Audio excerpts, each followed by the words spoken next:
Welcome back to the Morning Wrap. If you're looking for a new podcast, then listen up because we might have your answer. Magnificent Jerks tells the story. Oh, jerk, excuse me, just one jerk, okay?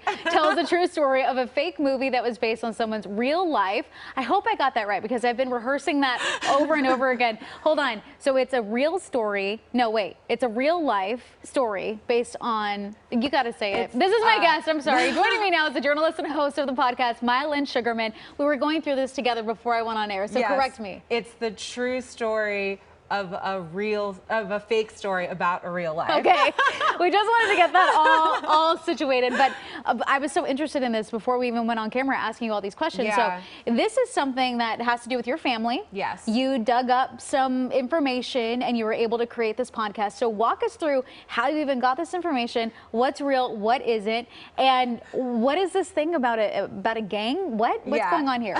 So the podcast is about my uncle, Galen Ewan. He was a Chinese-American actor and screenwriter in Hollywood in the 90s.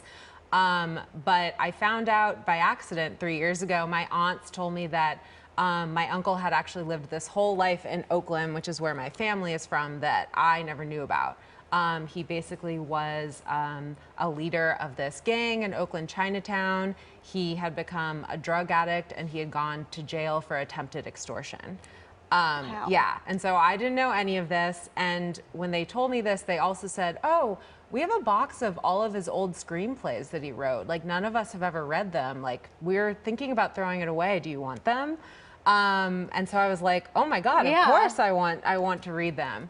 And I started reading one of them and started to realize, I think, that parts of it were based on his real life because they were reflecting a lot of things that my aunts had already told me about his life in Oakland.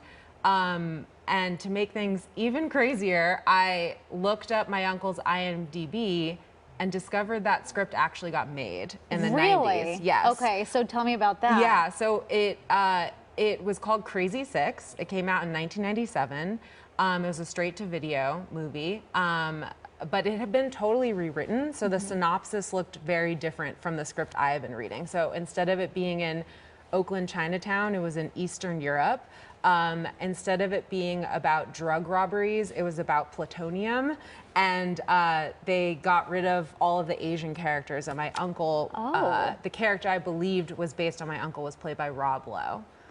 Okay, let me unpack this for a second. So what was it like for you, first of all, to hear from your other relatives about this person in your life? That must have been, I mean, shocking in and of itself. Not something you were expecting? No, I mean, my uncle was a lot older when I knew him. So I thought of him as a very, I don't know, chill older man who lived a very chill life. He really liked watching Big Brother. That we used to watch together. I lived with him for a couple months. This was not any version of him that I expected. But yeah, I found all of his, I found his old childhood friends. I found people who were in the gang with him at the time. Wow. I learned about what drew them to the gang. I found people who used to do drugs with him. There's lots of twists and turns. It's crazy. That is, oh my gosh, that is bizarre. Okay, let's just talk about the audiences because this seems like something, I mean, everyone is just captivated by stories nowadays, especially phenomenal stories that have so many different layers and depths. So what is it like for you knowing that this is out there now? People are going to get to know you and also your family through this story. And what do you hope audiences will gain from it? I guess I just hope that people are inspired and excited by my uncle's story. I mean, he was a complicated person, hence the title, Magnificent Jerk. And I think we're all a little bit complicated. And so I hope that, this is a wild story that is very, specific to my uncle and my family, but I hope that people can find a lot of nuggets of relatability in it. Because we all have people in our family where, it's like, I didn't know this at all about this person, so. You're like, Mom, you weren't supposed to do that. Well, thank you so much for being here. I really appreciate it. We ran out of time, but this is so interesting. We're going to put all this information up on our website at kcalnews.com/themorningwrap. You're the best. Thank you again.